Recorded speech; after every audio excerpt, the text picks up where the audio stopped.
तो आज हम बात करेंगे सरकारी नौकरी के बारे में। जी, हमारे यूपी बिहार के युवा, देश के नहीं करेंगे, क्योंकि हमारे देश का युवा इस सब के चक्कर में नहीं है। हमारे सिर्फ यूपी बिहार के युवा जो हैं, जितने भी यूथ हमारे एज के, जितने भी छोटे छोटे लड़के हैं जिनका एज 18 हो जा रहा है, वो सभी बच्चे सरकारी नौकरी के चक्कर में लग जा रहे हैं और आगे की अपना भविष्य नहीं देख रहे हैं।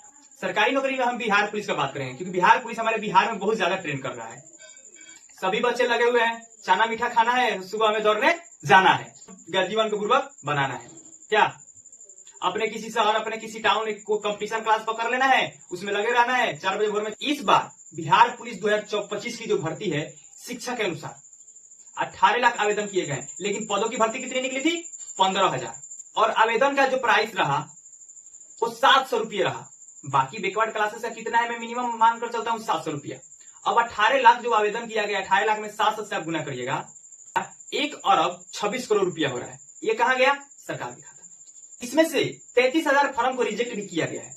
33,000 में 700 से मल्टीप्लाई कर लीजिए, 2 करोड़ 31 लाख रुपया। और नौकरी कितना होगा?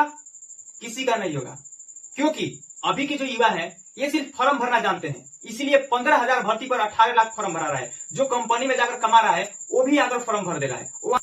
फॉर्म तो भरा गया, उसकी कोई प्रिपरेशन नहीं है, क्या वो निकालेगा? नहीं निकालेगा। और अभी के युवा यही कर रहे हैं, कोई तैयारी नहीं कर रहा है, कोई प्रिपरेशन नहीं कर रहा है और फॉर्म सभी लोग भर रहे हैं। ऐसा किसी को तुक्का लगाने से जॉब होने वाला है नहीं। तुम जानते हो कि हाँ हम ऐसा ही फॉर्म भर के एग्जाम निकालेंगे, सेटिंगबाजी वाला काम।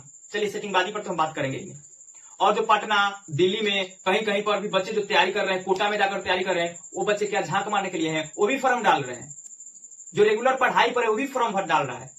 किसी का नहीं हो रहा है। बोल तो दिए 1 लाख में 1 पीस का होगा, बाकी किसी का नहीं होगा। आप लोग समय बर्बाद कर रहे हैं। और समय बर्बाद होने का एक और हम एग्जाम्पल देंगे, बिहार होमगार्ड। बिहार होमगार्ड में हमारे एज के, हमारे से छोटे छोटे बच्चे, यानी जिसका 18 हो गया, वो सभी बच्चे इसमें लग गए थे और सभी बच्चे फॉर्म डालकर और तैयारी शुरू कर दी। और जब से बच्चे फॉर्म डाले थे तब तो सबको संगा था कि हाँ हमको सिर्फ फिजिकल निकालना है। फिजिकल तो निकाल लेंगे, मम्मी पापा से चाना मीठा बेदाम मांग ही लेंगे सुबह में खाने को, और 4 बजे सुबह में दौड़ने चली जाएंगे।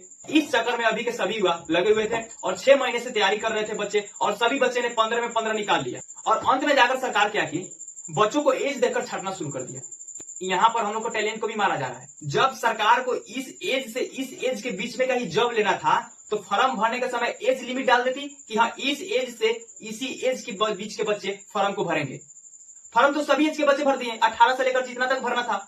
अब जब सभी बच्चे प्रिपरेशन बेहतर करके अपने टैलेंट को दिखा दिए, 15 में 15 ला दिए, उन सभी बच्चों को अब एज देकर छांटा जा रहा है। ये बच्चे जो 6 महीने अपना समय बर्बाद किए, तैयारी में लगे, सब चीज छोड़कर तैयारी में लगे, उनके पेरेंट्स भी कुछ चारा बेदाम खिलाए, घोड़ा का चढ़ी खिलाए कि मेरा बच्चा होमगार्ड में जब लगा। और ये वो सब बच्चे हैं जो बड़े बड़े सपने देखकर बैठे हैं कि हमें नेवी में जाना है, एयरफोर्स में जाना है। ये सभी बच्चे होमगार्ड के फॉर्म डाल दिए। तो ऐसे जॉब होने वाला नहीं है, सरकार आपको जॉब नहीं देगी भाई। इस सब का चक्कर आप लोग छोड़िए। अब जब सब बच्चे 15 में 15 निकाल लिए तो एज देकर छांट दिया गया, तो यहाँ पर स्पष्ट दिख रहा है कि जो सरकार है वो आपसे फॉर्म की पैसा निकालना चाह रही है। देखिए जितने भी जॉब करने वाले लोग हैं उन सभी से तो टैक्स का पैसा तो ले ही ले रहा है सरकार, लेकिन बच्चों से कैसे लेगा? तो बच्चों से, स्टूडेंट से, विद्यार्थियों से पैसा लेने के लिए सरकार ने इस बार 2025 में बुक पर भी टैक्स लगा दिया।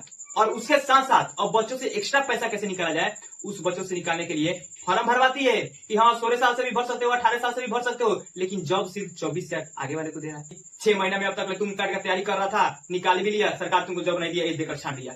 यहीं पर तुम 6 महीना का जाकर सेफ्टी कोर्स कर लेता तो आज बेंगलुरु में या कहीं भी तुम 18,000 पे जाकर लग जाता और कमाना शुरू कर देता। और उसमें तुम्हारा जो है प्रमोशन भी है भाई, 18,000, 24,000, 28,000, 30,000, जितना तुम अपने आप को बेहतर करोगे उतना तुम्हारा सैलरी मिलेगा। तो आप लोग झूठ मूठ के फालतू के समय वेस्ट कर रहे हैं। यहाँ पर जितने भी युवा हैं वो सभी युवा बिहार पुलिस के चक्कर में लगे हुए, सरकारी नौकरी के चक्कर में लगे हुए हैं। तो भाई सरकारी नौकरी सरकार देने वाला नहीं है।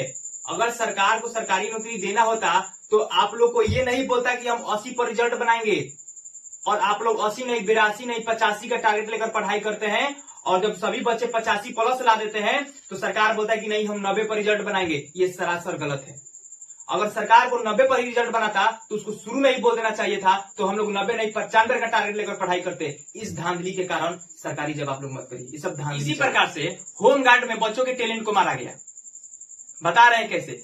अप्लाई कर दिया गया, सभी बच्चे फॉर्म डालेंगे, 18 प्लस सब डालेंगे, सभी बच्चे फॉर्म भरे, हमारे एज के भी बच्चे फॉर्म भरे, सभी बच्चे तैयारी करके क्या किए? 15 में 15 ला दिए। फिर बच्चों का एज देकर छांट दिया गया। क्यों भाई? जब आपको एज देकर ही छटना था तो फॉर्म भरने के समय ही आप एज लिमिट लगा देते कि इस एज से इस एज के बिटवीन के बच्चे फॉर्म अप्लाई कर सकते हैं, आवेदन कर सकते हैं, और उन्हीं को आप जब देते। फॉर्म सबसे भरवा लिए, पैसा सबसे उसी लिए, और जब बच्चे अपना टैलेंट दिखा दिए, पास कर गए, तो उनको एज देकर आप छाड़ दिए। ये सरासर गलत है। और जो 18 प्लस के बच्चों को, 18, 19, 20 साल के बच्चे जो फॉर्म भर दिए थे, 15 ला दिए, उनका जो 6 महीने 5 महीने से जो तैयारी कर रहे थे, उनका भरपाया कौन करेगा? उनका जो समय लॉस हुआ। अच्छे अच्छे बच्चे, एनडीए वगैरह की तैयारी करने वाले बच्चे छोड़कर आ गए थे होमगार्ड के लिए कि चलो भाई कम से कम सरकारी तो हो जाएगा, और इसकी तैयारी में लगे थे। अब उनका जो एनडीए की तैयारी 6 महीने रुकी, उसका जवाब कौन देगा? देगा सरकार इसका जवाब। आप लोग झूठ मूठ के पागलपंती में पड़े हुए हैं। सरकारी नौकरी से कुछ उखड़ने वाला नहीं है भाई। ठीक है, बंद कर वीडियो ना।